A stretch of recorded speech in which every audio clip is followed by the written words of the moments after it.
Uchambuzi wa shairi kutoka diwani Dunia ya Washairi. Tunataka tufanye shairi lenyewe Dunia ya Washairi la Timothy M. Arege. Na waona washairi katika dunia yao wameketi miswada mikononi, wengine kalamu zao karatasi zinaigusa na kuisemea maneno yanaistawiri vizuri mioyo yao. Na waona wengine kalamu zao zimeshindwa kuzipapasa karatasi.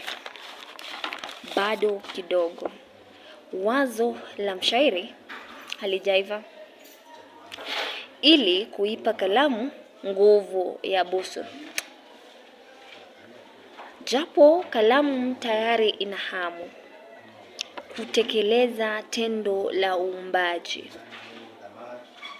lakini lazima kusubiri amri ijayo kutoka chembe cha moyo, mithili mgeni ajaye toka huko mbali. Na nyanyua kichwa na kuona kundi la washairi wakisomeana mashairi, mengine yanaganiwa na mengine kuimbwa. Washairi wanatabasamu na kucheka sasa wanalia na kuomboleza alafu wanaonyesha wazi wanavyotekeja na mawazo hai yasiyopata kutu. Kisha wanashangilia na kuimba Dunia ya Washairi, Dunia ya Washairi. Nazisikia sauti zao zinazoukaribisha ushindi. Hooray! Natanabahi, kumbe ni hapa nistahilipo kuwa miongoni mwa washairi, tungo waandikao zenye kutamba kizazi hadi kizazi. Furaha iliyoje washairi katika dunia yao. Swali la kwanza ni anwani ya shairi hili itakuwa ni Dunia ya Washairi. Kumbuka unapoulizwa mada au anwani au kichwa cha shairi, unazingatia yale ambayo yanazungumzwa pale. Hapo uende ukasema kuhusu dunia ya washairi, uhalisia wa washairi na kadhalika, ama kuchangamkia vile mashairi, hasa kuyaandika, kuyasoma na kadhalika.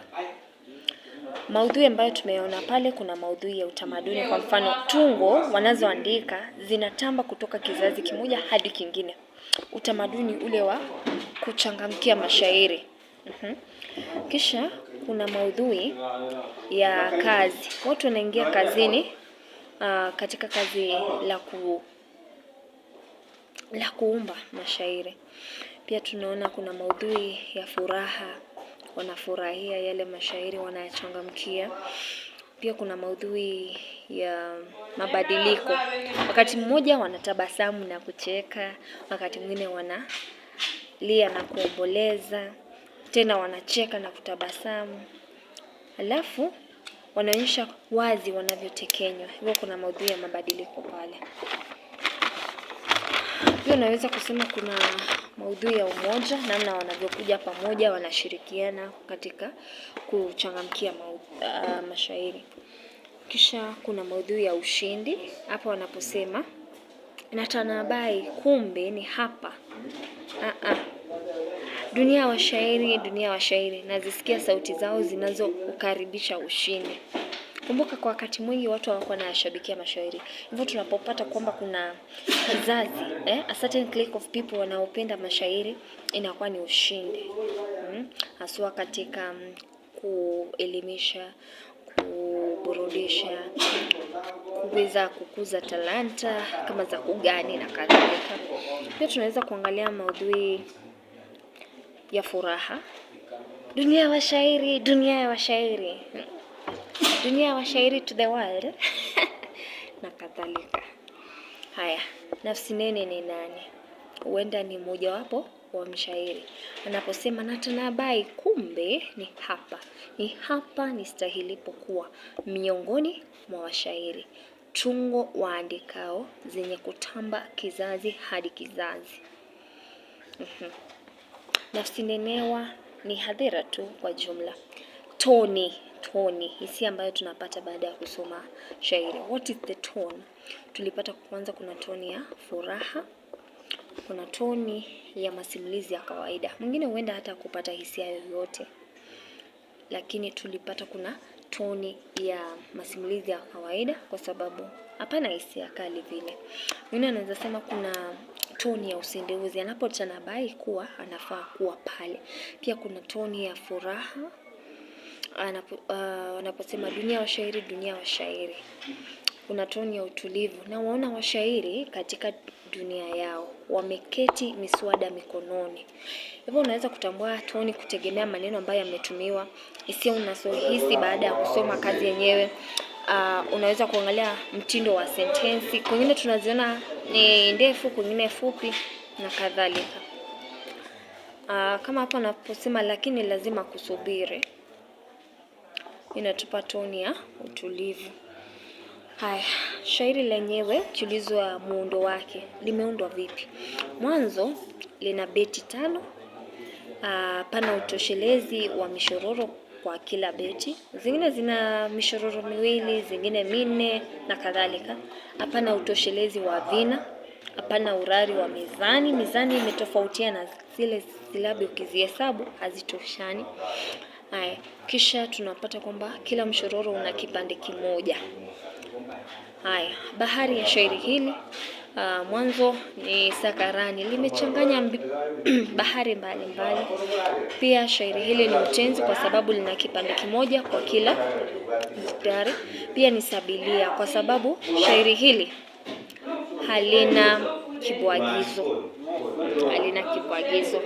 Hivyo litakuwa ni sabilia. Pia ni kikai kwa sababu kwingine lina kipande kifupi kama furaha ilioje, alafu mshororo unaofuata washairi katika dunia yao. Hivyo tutapata ni shairi aina ya kikai. Alafu tunaweza kusema ni masivina au mapingiti kwa sababu hapana urari wa vina. Hivyo litakuwa masivina, kutakuwa na vina. Haya, mbinu ambazo ziko pale, kuna mbinu kama takriri, kurudia, wanalia na kuomboleza. Dunia wa shairi kwa sababu ya kusisitiza, kuleta ile tashtiti. Kuna nidaa, washairi katika dunia yao. Kisha kuna taswira sikivu, nazisikia sauti zao zinazoukaribisha ushindi. Dunia wa shairi wanavyoimba. Hivyo kuna taswira sikivu pale. Kuna tashhisi, namna kalamu zinaisemea karatasi, zinagusa na kuisemea. Hivyo pia tunapata taswira mguso, karatasi zinaigusa ile, zinaguswa na kalamu. Kisha kuna taswira oni, anawaona washairi katika dunia yao. Migogoro haijajitokeza vile. Naam, hayo ndiyo niliyoweza kuyaona katika dunia wa shairi. Natumai umeweza kujifunza kuhusu mengi. Zidi kusubscribe, kushare na kulike hii video ili tuweze kuwasiliana. Hadi wakati mwingine, kwaheri.